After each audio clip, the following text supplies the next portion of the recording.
Everyone's feeling it in different ways.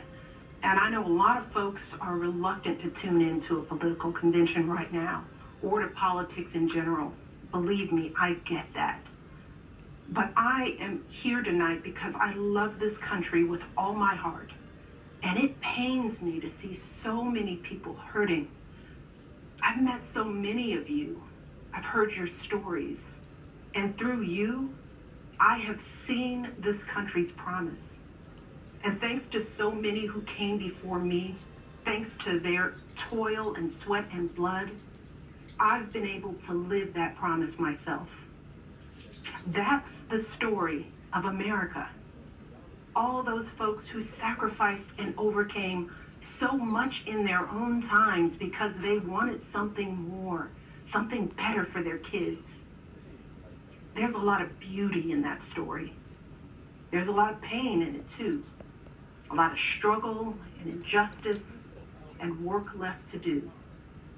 And who we choose as our president in this election will determine whether or not we honor that struggle and chip away at that injustice and keep alive the very possibility of finishing that work. I am one of a handful of people living today who have seen firsthand the immense weight and awesome power of the presidency. And let me once again tell you this: the job is hard. It requires clear-headed judgment, a mastery of complex and competing issues, a devotion to facts and history, a moral compass, and an ability to listen, and an abiding belief that each of the 330 million lives in this country has meaning and worth. A president's words have the power to move markets. They can start wars or broker peace. They can summon our better angels or awaken our worst instincts. You simply cannot fake your way through this job. As I've said before, being president doesn't change who you are. It reveals who you are. Well, a presidential election can reveal who we are too.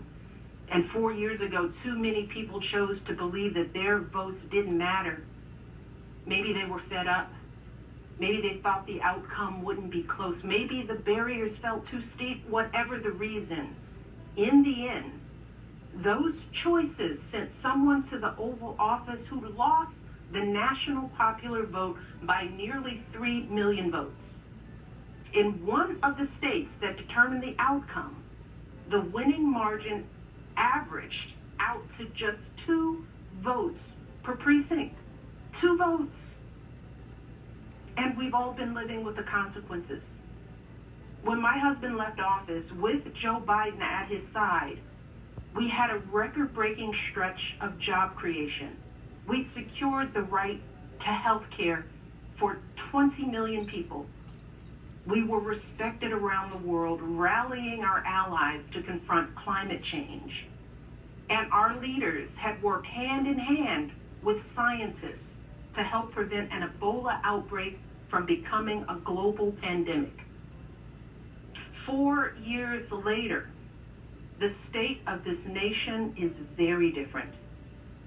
More than 150,000 people have died, and our economy is in shambles because of a virus that this president downplayed for too long.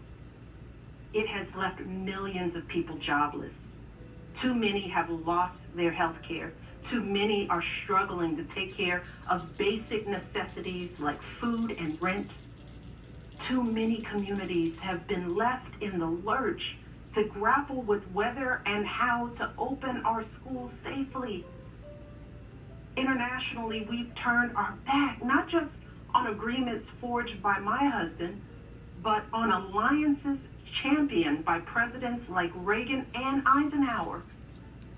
And here at home, as George Floyd, Breonna Taylor, and a never-ending list of innocent people of color continue to be murdered, stating the simple fact that a Black life matters is still met with derision from the nation's highest office. Because whenever we look to this White House for some leadership or consolation or any semblance of steadiness, what we get instead is chaos, division, and a total and utter lack of empathy. Empathy. That's something I've been thinking a lot about lately. The ability to walk in someone else's shoes.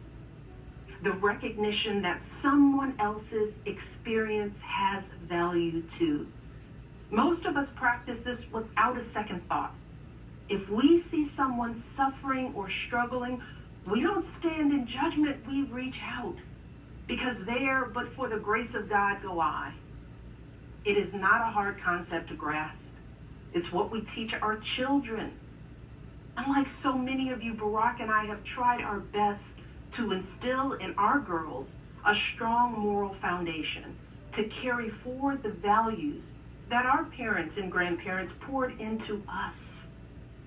But right now, kids in this country are seeing what happens when we stop requiring empathy of one another. They're looking around wondering if we've been lying to them this whole time about who we are and what we truly value. They see people shouting in grocery stores, unwilling to wear a mask to keep us all safe.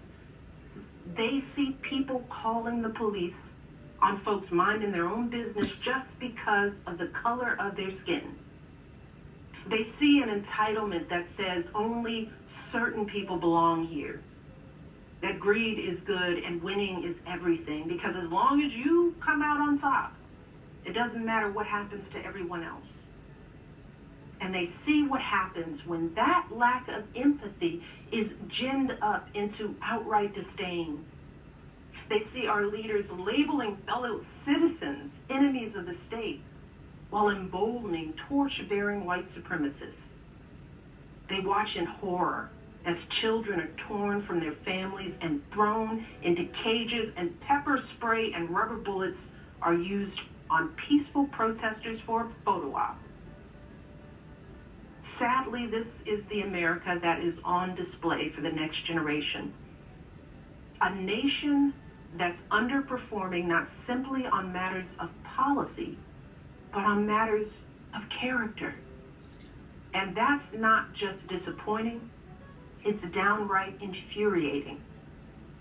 Because I know the goodness and the grace that is out there in households and neighborhoods all across this nation.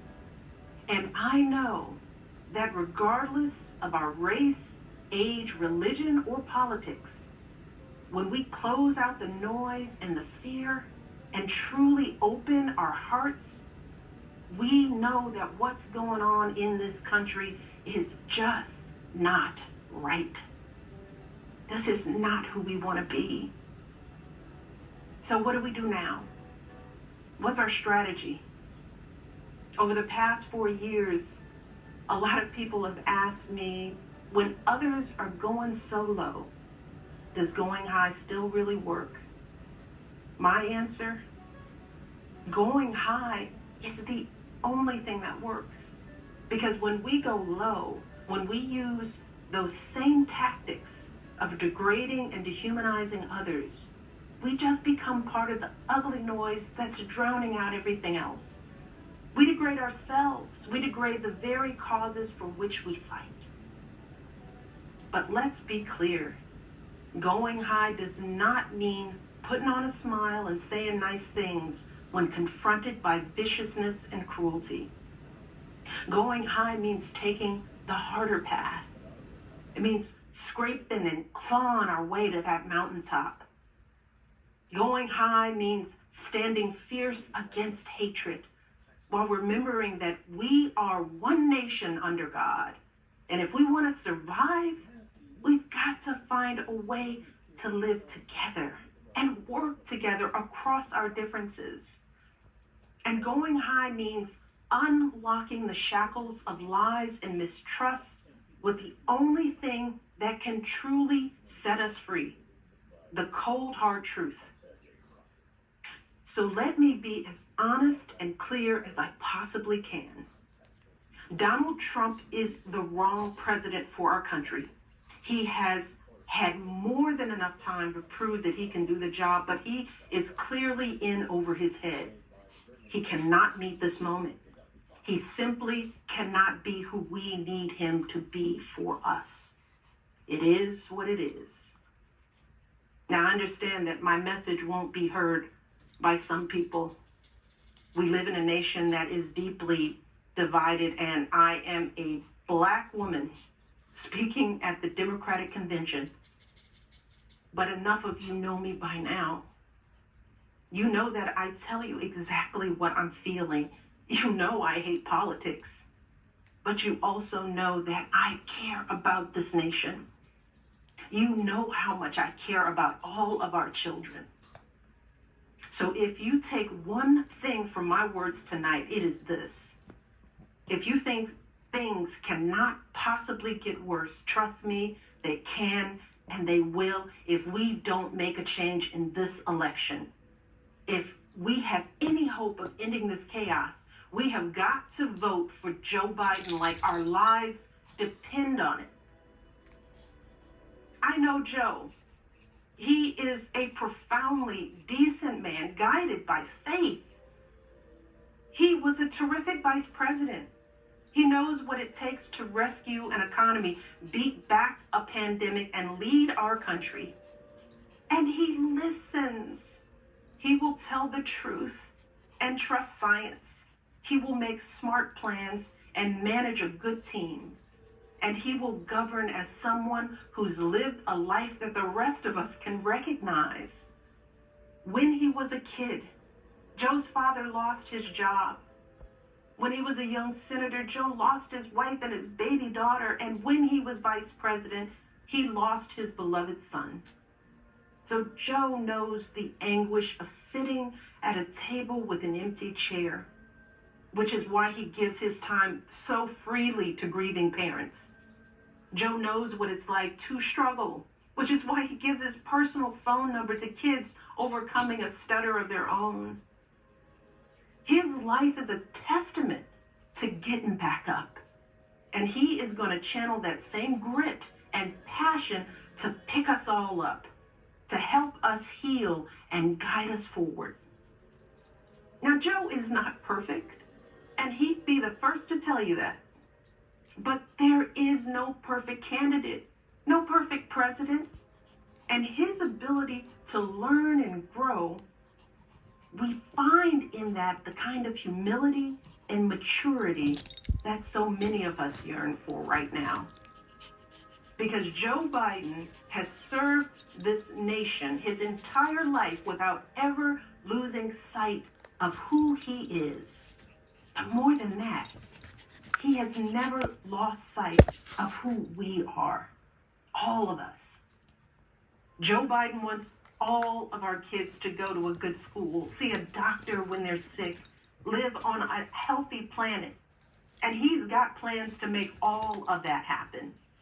Joe Biden wants all of our kids, no matter what they look like, to be able to walk out the door without worrying about being harassed or arrested or killed. He wants all of our kids to be able to go to a movie or a math class without being afraid of getting shot. He wants all our kids to grow up with leaders who won't just serve themselves and their wealthy peers, but will provide a safety net for people facing hard times. And if we want a chance to pursue any of these goals, any of these most basic requirements for a functioning society, we have to vote for Joe Biden in numbers that cannot be ignored. Because right now, folks who know they cannot win fair and square at the ballot box are doing everything they can to stop us from voting. They're closing down polling places in minority neighborhoods. They're purging voter rolls. They're sending people out to intimidate voters, and they're lying about the security of our ballots. These tactics are not new. But this is not the time to withhold our votes in protest or play games with candidates who have no chance of winning. We have got to vote like we did in 2008 and 2012. We've got to show up with the same level of passion and hope for Joe Biden. We've got to vote early, in person if we can. We've got to request our mail-in ballots right now, tonight, and send them back immediately. And follow up to make sure they're received. And then make sure our friends and families do the same. We have got to grab our comfortable shoes, put on our masks, pack a brown bag dinner, and maybe breakfast too. Because we've got to be willing to stand in line all night if we have to. Look, we have already sacrificed so much this year. So many of you are already going that extra mile. Even when you're exhausted, you're mustering up unimaginable courage to put on those scrubs and give our loved ones a fighting chance. Even when you're anxious, you're delivering those packages, stocking those shelves, and doing all that essential work so that all of us can keep moving forward. Even when it all feels so overwhelming, working parents are somehow piecing it all together without childcare.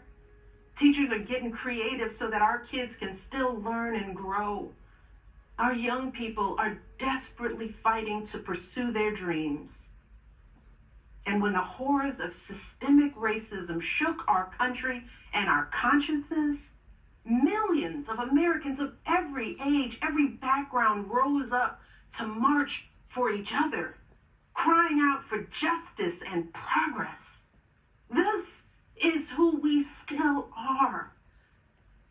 Compassionate, resilient, decent people whose fortunes are bound up with one another. And it is well past time for our leaders to once again reflect our truth. So, it is up to us to add our voices and our votes to the chorus of history, echoing heroes like John Lewis, who said, "When you see something that is not right, you must say something. You must do something."